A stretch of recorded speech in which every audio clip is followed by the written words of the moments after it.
Okay, so you will definitely have lots of formulas given to you for the second half of this lesson, but the first half of the lesson, I don't think you really need much in the way of formulas. So we're going to be taking first, let's see, what are they doing first? Okay, so the first few questions we're going to do is we're going to give you polar coordinates. Nope, I think I lied about that. Yeah, I'm going to give you polar coordinates first, and then I'm going to have you change them to rectangular coordinates. So there's some formulas here throughout your textbook, some really good diagrams of why they're working. Remember, when you have a polar coordinate, it's in the ordered pair r comma theta.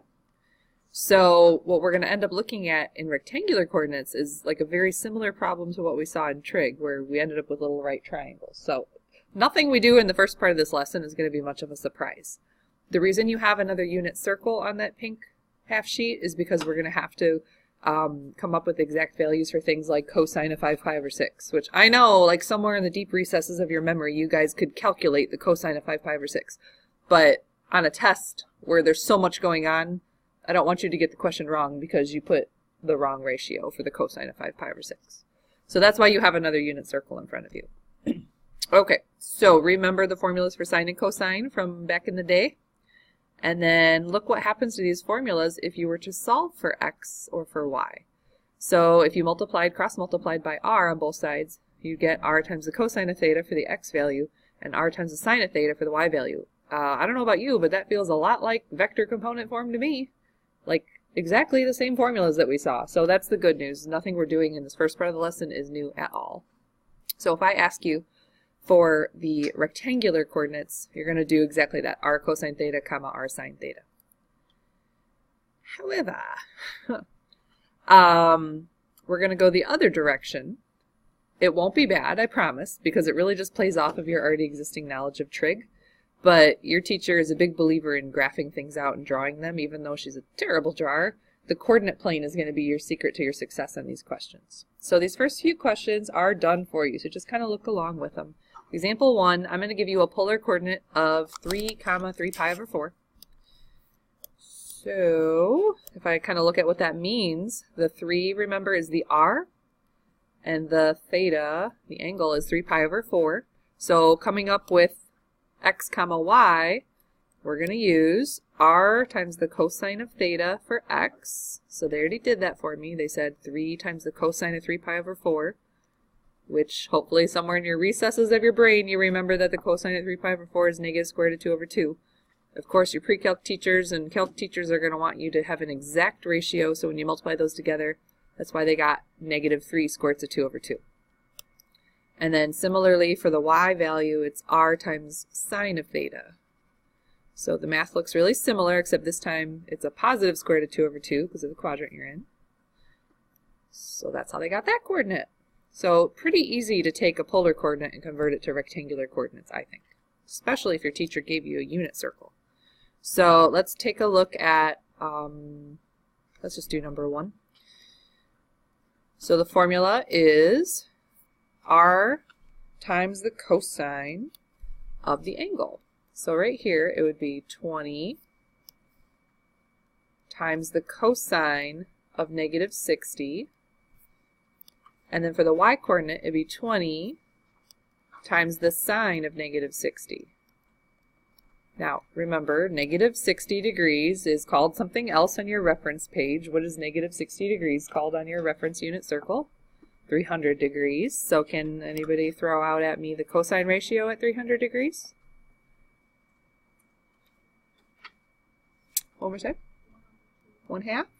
So then the sine must be negative square root of 3 over 2. Okay. So when you have 20 times 1/2, comma, 20 times negative square root of 3 over 2, and of course your pre-calc teacher wants that simplified, well, I think we have that. That'd be a 10. And then over here, the 20 being divided by 2, wouldn't that cross cancel or reduce to a negative 10 square root of 3? So what used to be a polar ordered pair was easily converted into rectangular.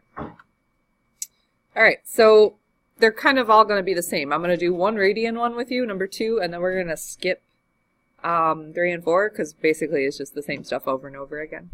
So here we have an r of negative 1. And I'm going to need you to multiply that by the cosine at 5 pi over 6. And then similarly over here, -1 times the sine at 5 pi over 6. So if you're feeling like it's a fuzzy Monday morning and you don't remember what happens at 5 pi over 6, go check out your unit circle. What is the cosine at -5 pi over 6? Negative square root of 3 over 2. Thank you. And then over here, the sine at that same angle would be positive 1/2. So it's important on your test that you guys show me this step, because if for some reason, like you had a total brain malfunction and you reversed your ordered pair, I can clearly see what happened. Like, yes, it's a mistake, but like in the grand scheme of that section, it's technically a smallish mistake. Your calc teacher is going to disagree, though. If you run off to calc and you don't know the sine of 5 pi over 6 without a little thinking, then we're going to have problems. But for PreCalc, this test is pretty loaded with concepts, guys, so the more work you show me, the safer you are for your score. Two negatives obviously make a positive, so you have square root of 3 over 2, and then this is -1/2. Oh, that's beautiful. All right. You okay if I move along? Because it's kind of just the same. Nothing tricky shows up in that section. If you don't mind me moving, I will. So what if we have the reverse? So what if I give you rectangular ordered pairs and I want polar? So this is a little tricky because remember when we were graphing polar ordered pairs, we were graphing along that theta equals whatever line, and if we went positively, it was a positive radius, but if we backed up and went the other direction, we could still get to that point using a negative radius. So it's a little tricky, but they've given you kind of a fun way to figure it out, and it has to do with adding or subtracting pi, or, well, let's just stick with adding pi or 180 depending on what mode your angle is in. So remember, if you're backing up along that radius, that's just half of a rotation on the unit circle, so that's where the pi and the 180 is coming from. You know me, I'm really terrible with formulas, so in my brain, my thought process goes like this. Oh, look, another formula to memorize. Do I have to memorize it? No, because I know what to do when I look at my picture. So I don't bother using that formula at all, but you guys are welcome to. You're going to not be given that formula, so keep that in mind.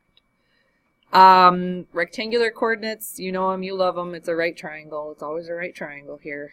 Let's take a look at some examples. I think this first one's done for you. So they gave you a rectangular coordinate set of 5, -9. And one thing I notice, I don't know if you guys noticed, they didn't draw it, which I think is like ridiculous. But how hard is it to draw 5, -9? So I'm going to pretend it's right here. You okay with where I put this triangle? I mean, sometimes I draw them in the wrong spot, so that's not good, but I think that's okay. And then in order to find r, which is the radius or the hypotenuse of your right triangle, oh, look at that. You do Pythagorean Theorem. So they went ahead and calculated it as a decimal because this is not a very pretty, it's not like a unit circle mark. So they called this 10.30, I believe. And they wanted a polar coordinate. So the problem is, when you use your calculator, which you're going to have to, because this is not something straight off of a unit circle, it's also not a derivation of any special right triangle we know, you're going to have to use inverse tangent on your calculator. So they're suggesting that we stick to radians. Now, personally, me, if I was doing this question, if they didn't tell me to do radians, I would have much more preferred angle, degree measure. But it does say they want it in radians, so here we go. Could you guys stick your calculator in radian mode, please, and type the inverse tan of -9/5? And confirm that we get -1.09 radians.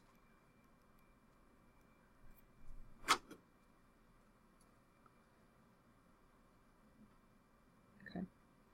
Yeah? Oh, 6, yeah, because dyslexia. Sure. That absolutely says 6. Not to me, though. Oh, gosh. That was really bad, even for me. Okay, that's a 6. Yes. So you got -1.06. Cool, cool. All right, so that's that ordered pair, and that's fantastic. But they're saying, well, could you come up with another ordered pair? And we kind of had fun with this the other day in our polar coordinate section, where basically they wanted you to go over here and then back up. Well, that's a little difficult to do right now because I'm not playing with the unit circle measurements anymore. So I think I am going to kind of take their advice, and they said, you know what, just think about adding pi to it. So I said, okay. So if you take negative 1.06 and you add pi to that, just literally use your pi button. Can someone tell me what they get? Is it 2.1? Okay. So if you are using, 2.1 as your radian measure, that means you're up here. Oh, I'm sorry, as your theta measure. That means you're up here. So if I need to back up, what do you have to do to your radian measure? Because it can't go 10.03 anymore. It's got to back up. How do you indicate backing up? Negative 10.30. Oh, I said the wrong. My dyslexia is on fire today. 10.30, not 10.03.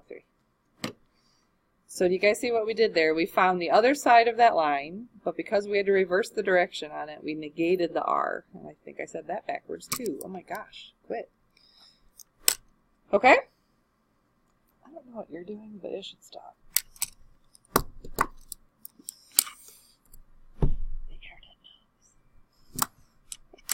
Alright, let's try another one.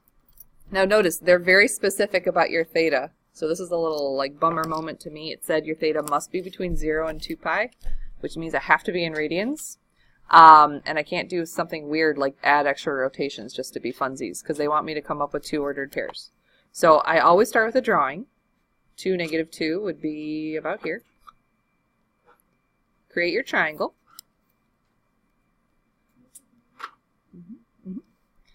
And then do you guys notice anything about that triangle? Besides it's not looking very good. What kind of a triangle would have 2 legs that are the same? An isosceles right triangle, specifically known as... Shut, please. Isn't this a 45, 45, 90 triangle? Yeah. Okay. Now, remember, radians. So if you didn't notice that this was a 45, 45, 90 triangle, the first thing you'd have to do is Pythagorean Theorem, where you'd get the square root of 8. But when you take the square root of 8, and you simplify it, you get 2 square roots of 2.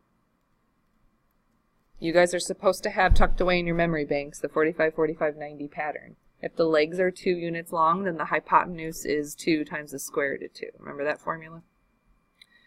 The theta, the angle measure right here, we know it's technically a 45-degree angle on the triangle, but if you think about the coordinate plane, if you guys did inverse tangent of negative 2 over 2 in radian mode, what does your calculator tell you?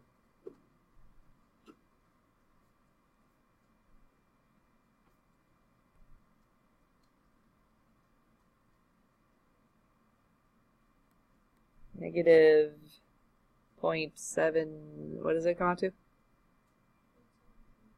Yeah, that. Do you know who that is? Well, if this is 45 degrees negatively, what does that mean in radians? How big is 45 degrees in radians? Pi over 4. Yeah. So what I remember from my calc experience and from my kids that I used to tutor in calc, they got really good at memorizing funky decimals. And they remembered anytime that decimal magically came up on their calculator, they were like, oh, it's pi over 4. You're supposed to do that problem via the old noggin and not type it in, right? So that is negative pi over 4, but we have a problem, guys. I can't call that negative pi over 4. Tell me why. Because of this restriction right here. So when I go to come up with an ordered pair, I know the r this way is 2 square roots of 2. But what would you have to call that angle? Because I can't call it negative pi over 4. Could we call it 7 pi over 4? That would work. All right, now remember, I can't do anything weird with the angle. So I can't go negatively. I can't add rotations to get back to the same spot. So to come up with the other ordered pair, what you're going to have to do is what happens when you back up to negative 2 square roots of 2?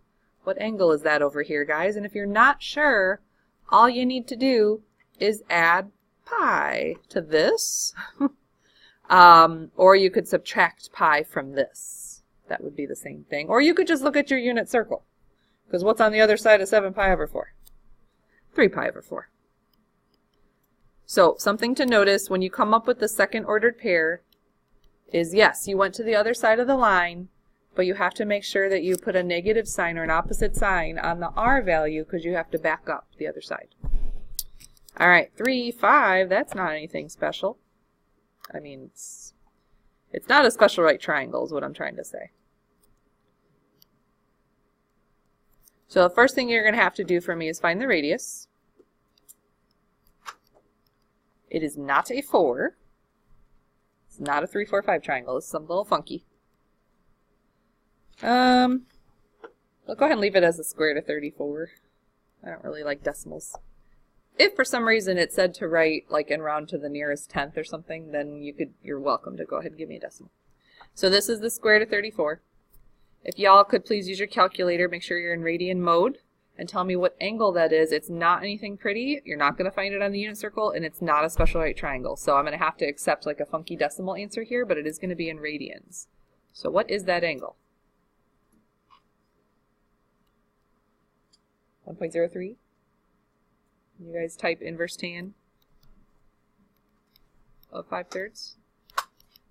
1.03 radians I'm hearing. Okay, cool, cool.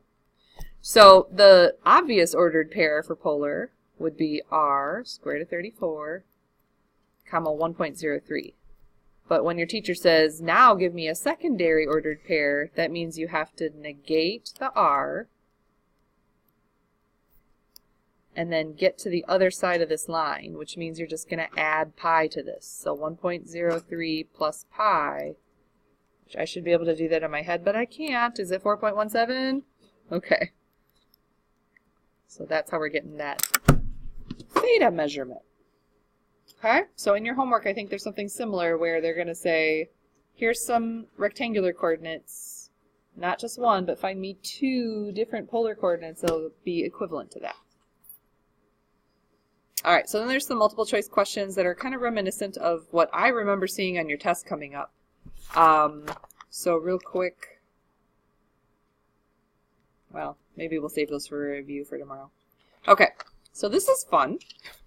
9-4.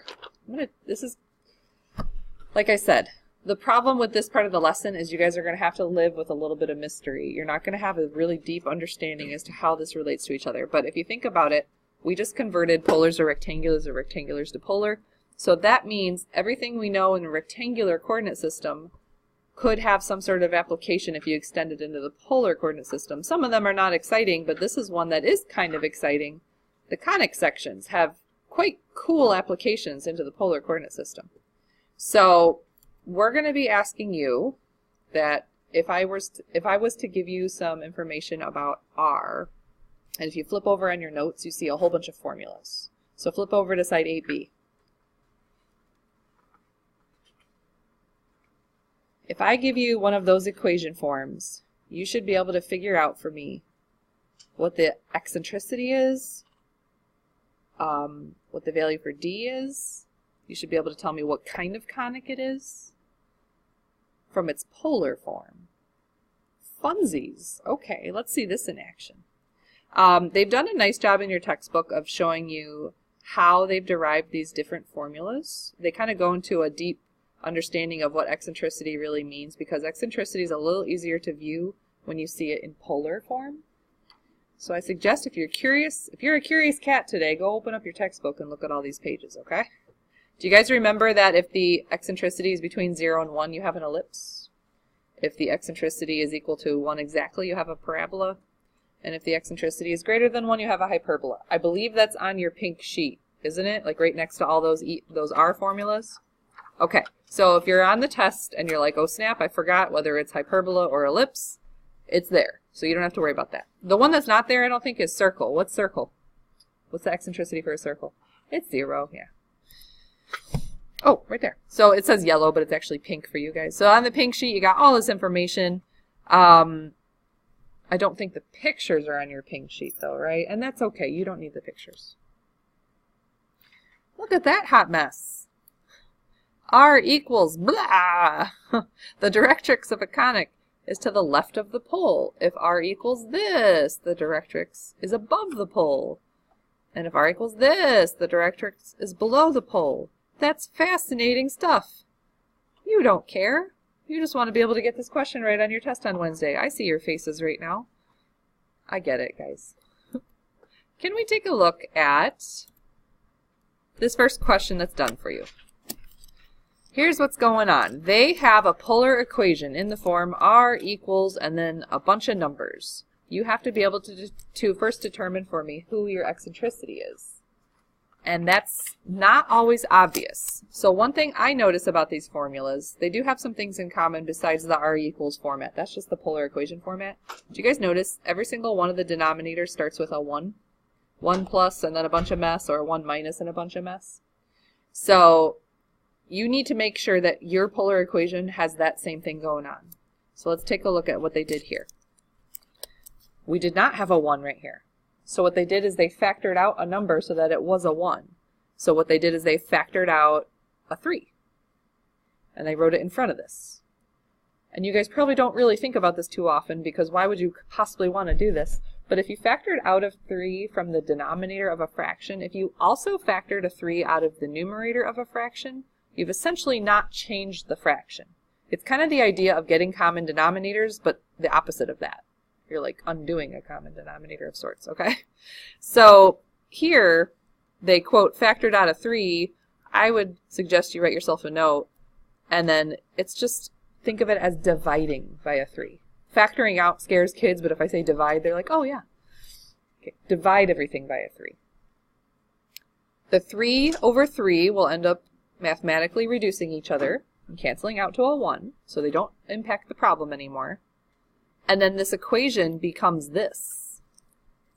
So here's what I notice, and it does take a little flipping back and forth between your formulas and what's on your page.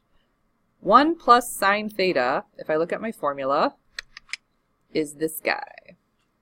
So I'm going to need to write that down kind of right next to this, which I don't have this memorized either, guys. So r equals e times d over 1 plus e sine theta.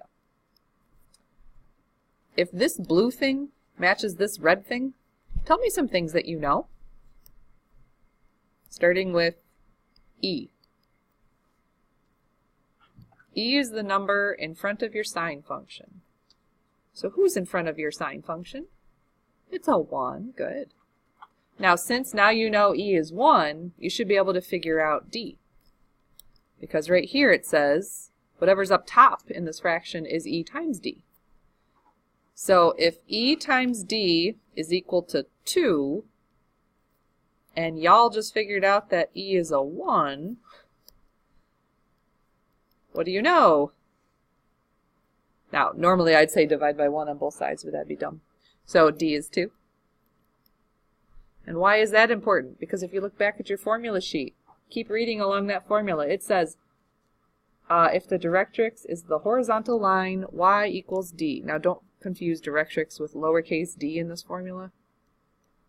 It's going to help you with it, but it's not the equation. So the equation for the directrix in this formula, right off my formula sheet, says y equals d. So since we just found out d is 2, it's y equals 2. None of that has to be memorized. The only thing you guys are going to have to memorize is, okay, if this first number in the denominator is not a 1, I got to make it a 1. So divide everything by that number. And then I got to figure out eccentricity first. Once I know eccentricity, I can find d. Once I know d, I can figure out the directrix. That's all you're going to have to do for me. Okay. Ooh, fun. All right, number 1. So step 1. Is there a 1 in the first number in your denominator? Cool. So you don't have to do that dividing step. So now I have to kind of look at my formula sheet and relate this to somebody on my formula sheet. Who on my formula sheet looks like this? It's the 1 minus sine 1, the very bottom one, right? So this is the same formula as e times d over 1 minus e sine theta. So knowing that these are equivalent, you should be able to tell me something starting with, who is e?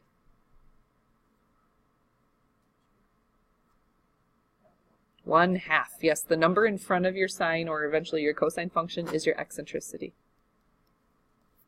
Oh, I think they wanted me to identify what kind of polar it was on the last question. That was the one that was done for us. Why is the conic, hello. Why is the conic a parabola from that first question we did?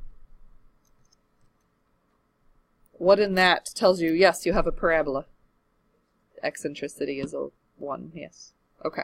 So we just calculated, kind of, that the eccentricity is 1/2. So what are we going to have here? If your eccentricity is 1/2. Is that ellipse or hyperbola? Check your sheet if you're not remembering. That's right, kids. It's an ellipse. Okay, we should be able to figure out something else. For instance, whatever this number is, it's equivalent to E times D. So 2 is E times D, but didn't y'all just figure out that E was a 1/2? So can you do a quick little algebra problem and tell me what D is equal to? Yeah, D is 4. So again, back to your formula sheet. I didn't write this part down, but when it's in that form, it says the directrix is the horizontal line y equals -d. So for us, that would be y equals opposite of 4, so -4. So on your test, what I'm going to ask you, I'm going to say, here's a formula, figure out the eccentricity, tell me what that means, do a quick little algebra problem in order to tell me who the directrix is. That's what you're going to have to suffer through, I guess, if you want to call it that. I don't think it's that bad. The only thing that I know is bothering some of you is like, I don't have any idea why this equation is what it is, and you don't need to know right now, guys. It's a very lengthy explanation that we don't have time for. Hey, can we look at number 2? Are we ready to compare number 2 to one of the formulas on our formula card yet? We are not, because this first number in the denominator has to be a 1. So you're going to have to come through and divide everybody by a 2. It's the same idea as factoring out of a 2 out of the numerator and denominator and then canceling them. But I like to personally, even me, like as a teacher, I sit there and I divide every term by a 2. Makes more sense to me. So this is now a 2 equals 1 minus 3/2 sine theta. Which if I'm going to compare that to one of the formulas on my formula sheet, it's the one we were just looking at. So this is the formula E times D over 1 minus E sine theta.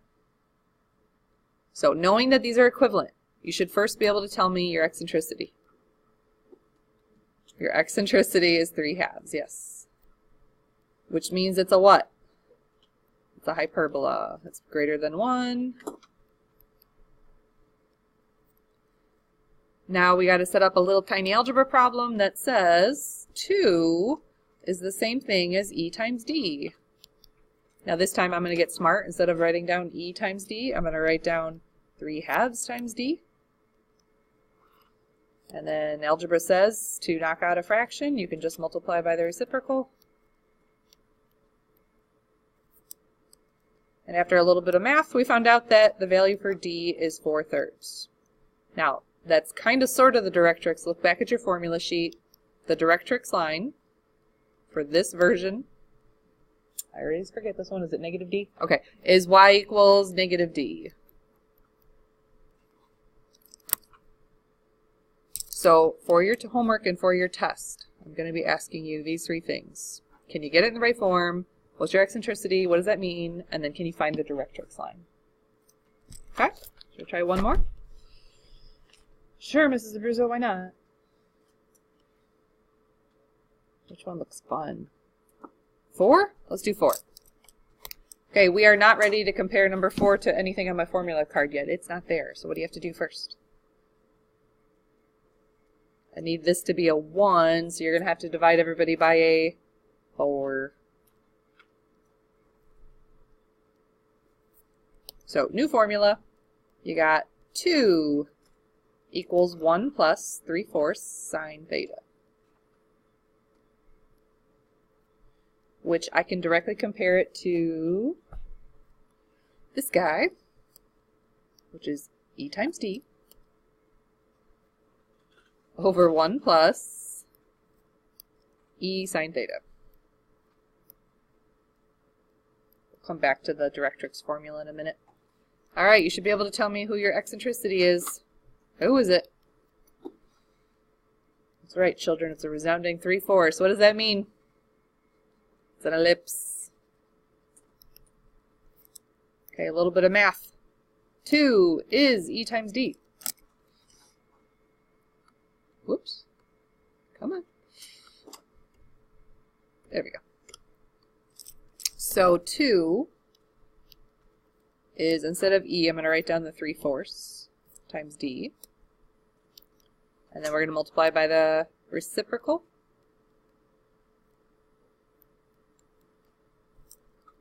And what did we just find out? 8/3. D is 8/3. So this formula for the directrix is y equals D, right? For the positive one.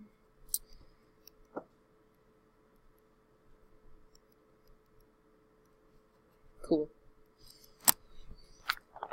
I'm using that word cool a little liberally today, aren't I? That was not cool, Mrs. Bruiser. That was awful. Definitely wasn't the worst thing we've done. All right, guys. Look at number 5. I think you should be able to tell me the eccentricity without, like, touching your pencil to the paper. It is backwards, so be careful.